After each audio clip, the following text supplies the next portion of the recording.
Boa tarde a todos, estamos aqui de volta para mais um fechamento do mercado.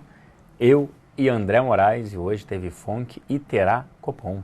Boa tarde, André. Muita coisa para um dia só, né? Depois daquela maluquice de ontem, do mercado caindo, primeiro subindo, depois caindo quando saiu da S&P, e depois subindo novamente. Hoje, o FONC não trouxe nenhuma novidade, né? Você acha que deixaram aí mais claro para quando vem aumento da taxa de juros? Eu acho que jogou para no mínimo dezembro ali. Né? Até as curvas especificam isso. Você achou e os operadores de dólar também, né? O dólar intensifificou a queda, né? Já vinha em queda, intensificou isso. 3,31, 8,5, alguma coisa assim.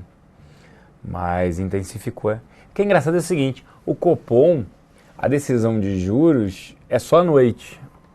E o FONC é na 3 da tarde com o mercado aberto, né? Cara, com o mercado aberto é pior, né? A gente estava prestes a fazer uma operação, não lembro, uma operação day trade, né?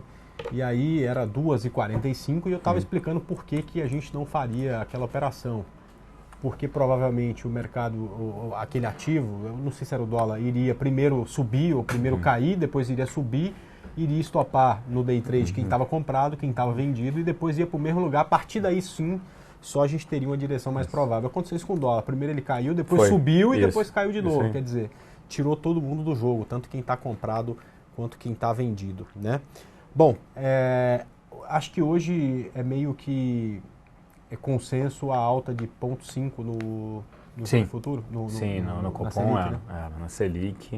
O mercado já precifica ali. É porque não dá para precificar, precifica uma alta de 0,42. Quer dizer, 0,5%. Está muito mais para meio do que para 0,25. Isso, né? Acho que vem, até por essa elevação do dólar aí, acho que faz todo sentido. E também, né, com a saculejada aí da S&P, né, da Standard & Poor's, reduzindo a perspectiva de estável para negativa. Então, acho sim que é meio. Beleza. Tem duas perguntas aqui, Vamos lá. uma de Petro 4 e uma da Roberta, que foi feita em relação ao Vale 5, foi feita até para o Danilo. A gente tem um monte de perguntas, às vezes fica uma coisa ou outra sem responder, não tem jeito, não dá, infelizmente, para responder todo mundo. Mas vamos lá, falando de Vale, tem balanço amanhã, ela queria saber se valia a pena comprar hoje por conta da saída do balanço amanhã, né? A gente não gosta estruturalmente de Vale, a gente não gosta pela desaceleração na China, né, preço do minério para baixo, até se recuperou segunda, terça e quarta um pouquinho. Hoje também fechou em alta lá fora, mas também com o aumento da oferta de minério pelos os três maiores players aí de minério, né, a Vale, BHP e Rio Tinto, a gente não vê um cenário para o minério apresentando uma alta, e sim, no máximo estável, né, permanecendo nesse patamar por um longo período. Não vejo porque a commodity metálica vai subir nesse cenário. E outra coisa, prévia de Vale já foi divulgada, foi até aquilo que a gente falou ontem. Prévia de Vale já foi divulgada, então você já sabe o volume basicamente vendido, do que foi cobre, o que foi minério com 62% de teor, né, de ferro.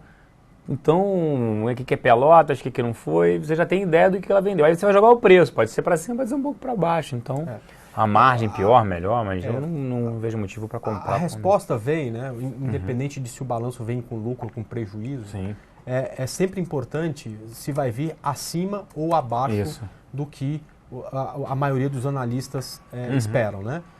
Isso é depender muito da sorte, né? Tem gente que vai falar, mas os tubas já sabem. Essa coisa de que todo mundo... Isso é coisa de mercado, na verdade. Pode até ter uma ou outra pessoa que saiba disso, mas são diretores da empresa e que não vão operar o mercado por conta disso, né?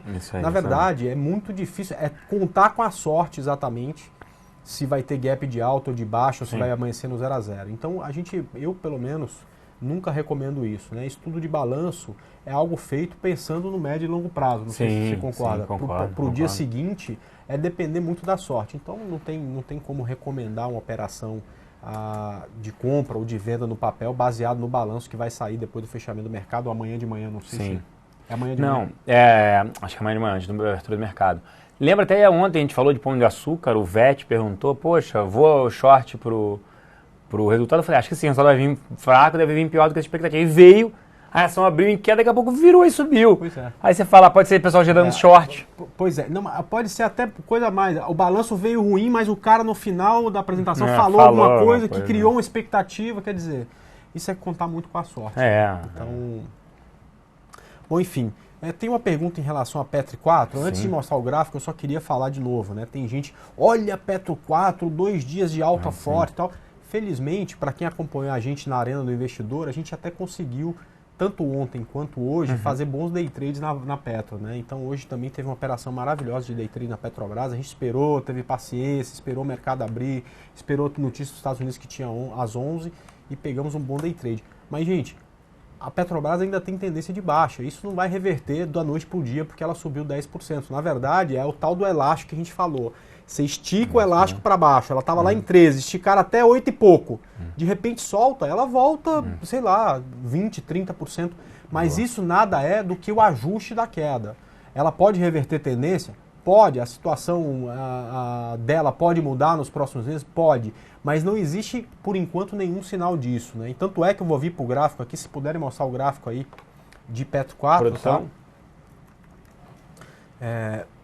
Olha só, as duas altas, né, de ontem e de hoje, é um pequeno movimento em relação a tudo isso que ela caiu, né? Então esse movimento aqui é infinitamente superior a essa correçãozinha que ela está vivendo, né? Então, claro que isso serviu para a gente sair das nossas operações de venda, né? A gente tinha uma venda a 11, rompimento de 11,25, né, se não me engano, é exatamente isso, a rompimento de 11,25, a gente saiu no 8,80, 9,80, acabou a operação, muito boa, 14%, vamos ficar de fora, mas por enquanto isso aqui é correção de toda a queda. Para quem gosta de análise técnica, já deve ter estudado retração de Fibonacci, né? Então quando você tem um movimento de queda, é muito normal que a correção desse movimento venha até essas regiões que ficam entre 50% e 61% do tamanho da onda anterior que gerou a queda. Então, até 11,10, entre 10,79 e 11,10, é a correção normal da Petrobras. E é muito natural que venha com bastante intensidade, já que a queda também veio com bastante intensidade, tá ok? Então, nada de anormal, tudo certo em relação à Petrobras. Eu vou aproveitar aqui, a gente tem 3 operações em aberto, né, essa semana. Eu dei call de compra em BBDC por conta do martelo no domingo, no estúdio de domingo, aqui no rompimento de 26,73. Essa aqui está ok. A gente deu call de compra em PSSA3 também. Não está tão ok, porque ela já teve muito melhor hoje, né, no rompimento 37,50. Mas de qualquer forma está caminhando. E a gente tem um call de venda em JBSS3. Então, na segunda-feira, a gente falou, no domingo, né, no estúdio de domingo, a gente falou de venda nela no rompimento de R$ 14,60. Então, o pedido aqui do Vitor é exatamente sobre o JBSS3. A gente está vendido, imagino que ela pode vir para um alvo em 11,90. Por enquanto, o stop está acima de 15,50. E vamos que vamos, tá? Vamos ver se vem mais queda aí para o ativo. Agora, só para não falar só de coisa boa, né? A gente vendeu também CSNA e tomamos o stop ontem. Ela caiu abaixo aqui dessa região de 3,87. Ontem ela subiu e estopou a gente no rompimento de 4,10. Paciência. Essa aí erramos feio, né?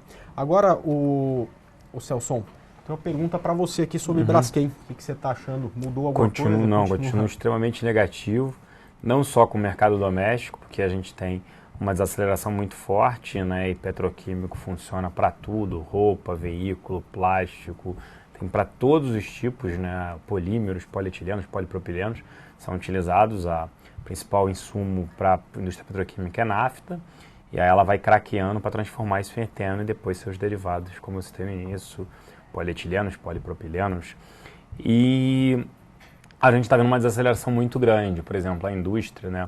A Via Varejo, junto com o Pão de Açúcar, divulgando venda direto doméstico, 23% de queda, ano contra ano, segundo tri desse ano contra o segundo tri do ano passado, que tem muitos componentes ali plásticos. Então a gente não vê motivo, né? Carros também, voltando para o nível de produção automóveis de 2005 e caminhões para níveis de 99, 2000. Então desacelerando muito forte. Então no cenário macro, ela ainda é um cenário bastante complicado para petroquímico. Fora isso, você tem uma discussão, né, que vence no final desse mês sobre o reajuste do preço da nafta com a Petrobras. Depois de todos esses problemas, né, com a Petrobras dizendo que houve uma falsificação, uma fraude ali, né, para pagamento de propina, para vender nafta mais barato para a Braskem, né, segundo o Paulo Delator ali, Paulo Roberto Costa. Então, mais um problema para a companhia. E acredito ainda ali que Odebrecht e Petrobras, os dois controladores, venderão o ativo em breve, se não for esse ano, ano que vem, vai pressionar o ativo mais ainda para baixo. Então o cenário ficaria fora ou até mesmo vendido em Braskem.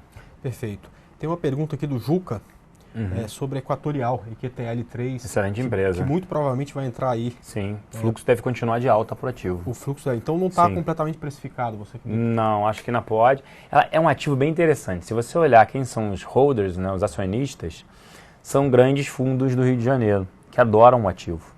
Eles defendem como nunca também esse papel. Uma excelente empresa que negocia múltiplos atraentes, pode de repente entrar ali na venda da Celg, né, Companhia Energética de Goiás, que pertence 50% à Eletrobras.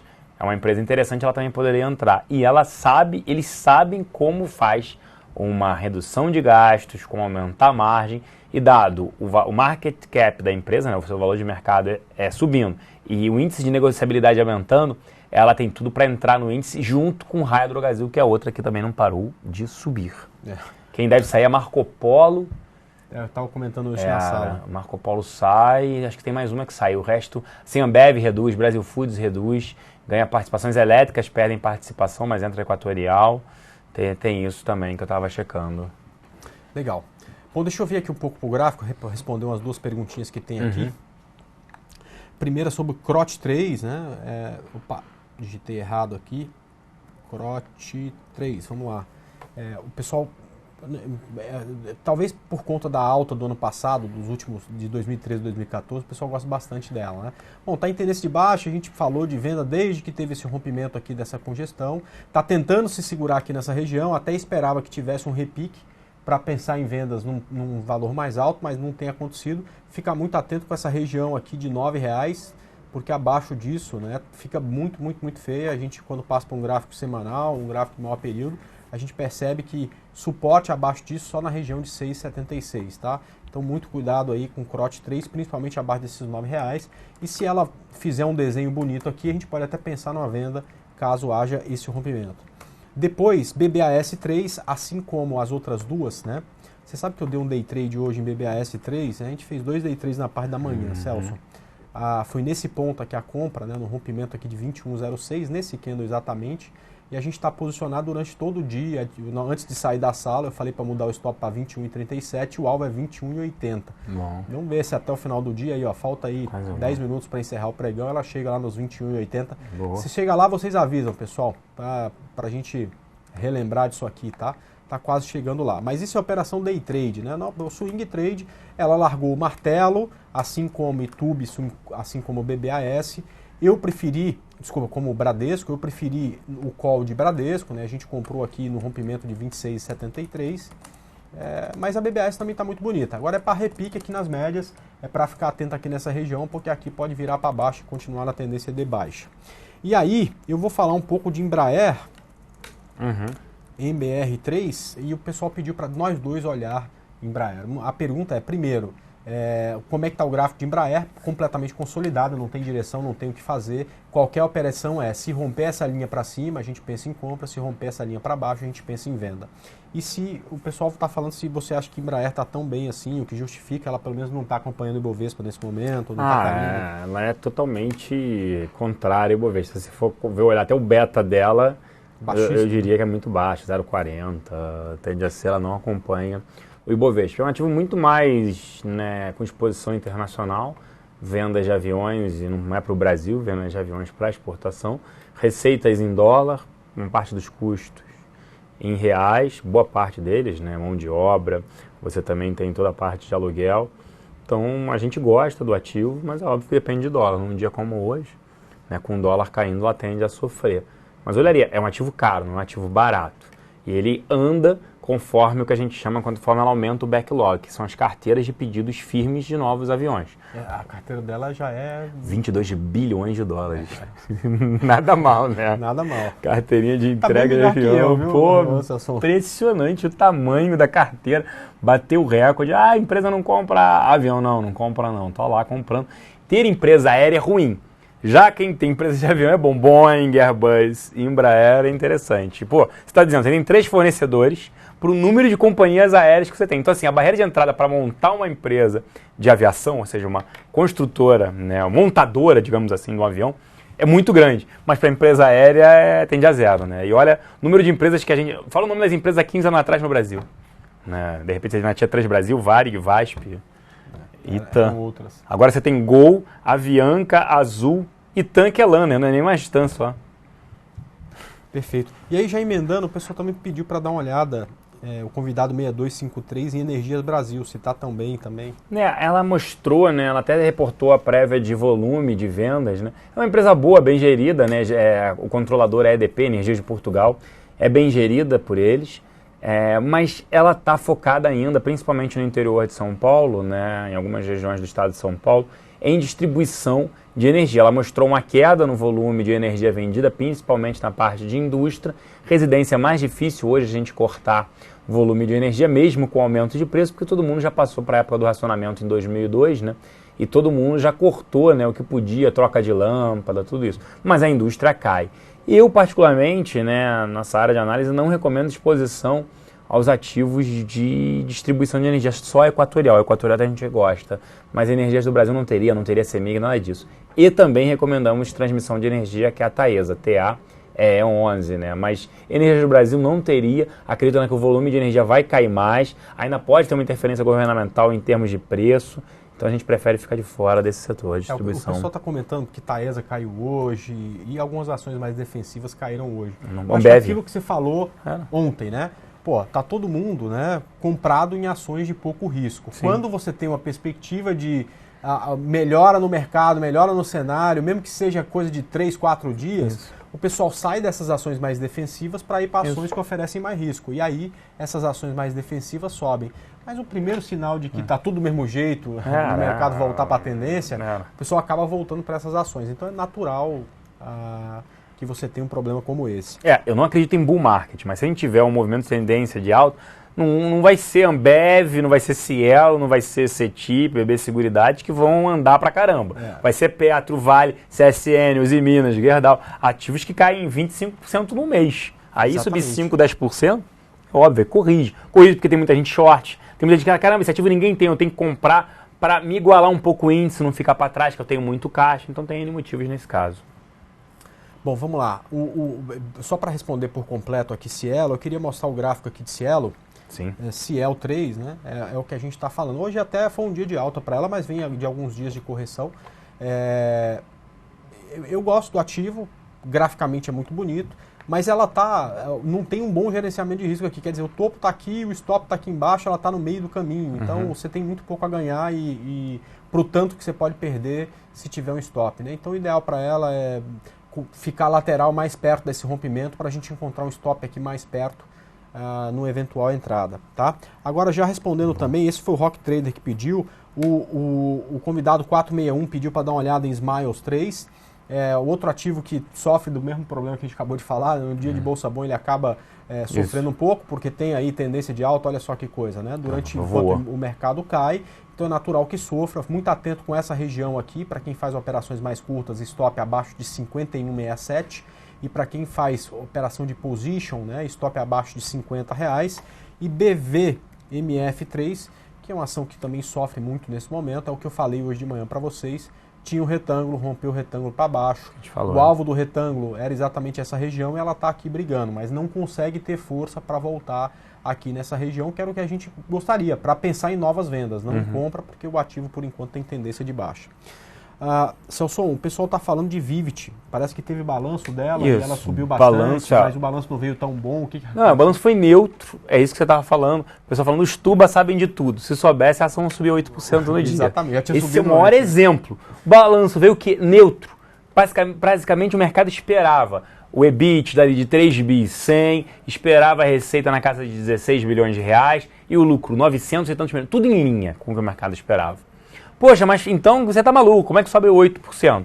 A Vivendi, que é controladora, tem uma participação na Telefônica na Espanha, quis trocar ações com uma relação de troca mais favorável aos acionistas da Vivo, Telefônica no caso, do que a própria Vivendi. E aí o ativo disparou mostrando, caramba, a empresa Vivo é um excelente ativo, né, que ela quis trocar ações com a Telefônica, valorizando menos a ação da Telefônica do que a Vivo. Passou a subir mais. Foi só isso, mostrando o seguinte, aquele ativo ali, Vivo, tem valor. É que ela, a empresa, você tem um período que a gente chama, as empresas chamam de quiet period, né, o período calado, quieto mesmo, que é antes do resultado, né, 15, 20 dias antes do resultado, eles não podem comentar nada. Como eles não soltar esse fato relevante, eles aproveitaram, solta o resultado e solta o fato relevante que agora a gente pode soltar, porque senão ia solar muito a ação.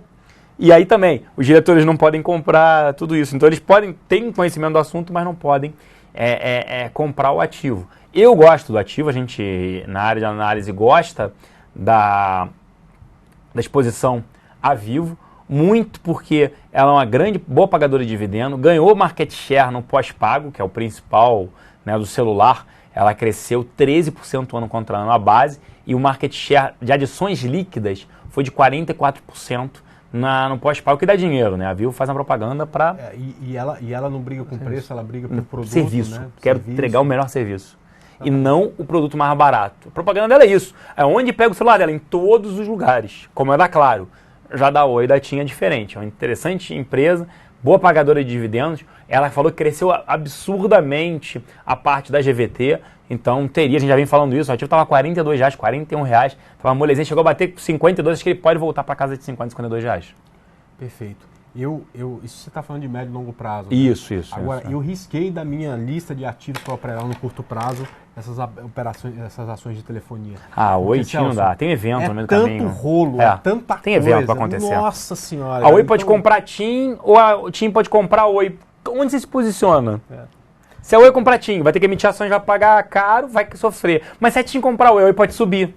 Não, é uma coisa realmente complicada. Eu prefiro, me inclua fora dessa no curto prazo, eu realmente acho muito perigoso. Né? O Alisson está pedindo LPL4. Eletropaulo. A Eletropaulo voou esse ano. Ela subiu o que ninguém esperava. Por que ela subiu isso? É uma empresa altamente endividada. Né? Extremamente endividada. Tem um problema das canetadas governamentais, que são as tarifas de energia, que não vinha sendo repassado para a conta. A gente lembra disso. A presidente Dilma foi em 2012 falando que a conta ia baixar de luz. A conta baixou. Só que aí na hora de aumentar, não aumentava. Aí esse ano a conta de luz, quem mora em São Paulo, a Eletropaulo é do estado de São Paulo, subiu mais de 70%. E aí ela foi beneficiada. Porque aí sim ela pôde repassar seus custos. Preço nada mais é a conta de energia, é preço de quanto ela cobra da gente vezes o volume de energia vendido. Essa é a receita dela. E aí melhorou para a empresa. Mas não recomendamos na área de análise exposição à Eletropaulo distribuidora. Acho que está extremamente caro o ativo. Beleza. Você continua acreditando em SUSB 5? O pessoal está falando? Sim, continuamos a área de análise. Continua na carteira Top Pix 12%. A gente principalmente com a exposição a dólar. Tem dois ativos com exposição a dólar. Um é Suzano, o outro é Embraer, né? Só para finalizar, Celso, já deu nosso horário aqui, o pessoal está perguntando de VEG3, se tem algum motivo para a queda hoje. Soltou um resultado, nem foi assim ruim, como esperado, mas eu acho que entra muito naquela discussão. O ativo negocia a 23 vezes lucro. É mais caro do que uma Ambev. Então tem-se a discussão se vão continuar com esses motores. Ela faz motores nessa parte de energia.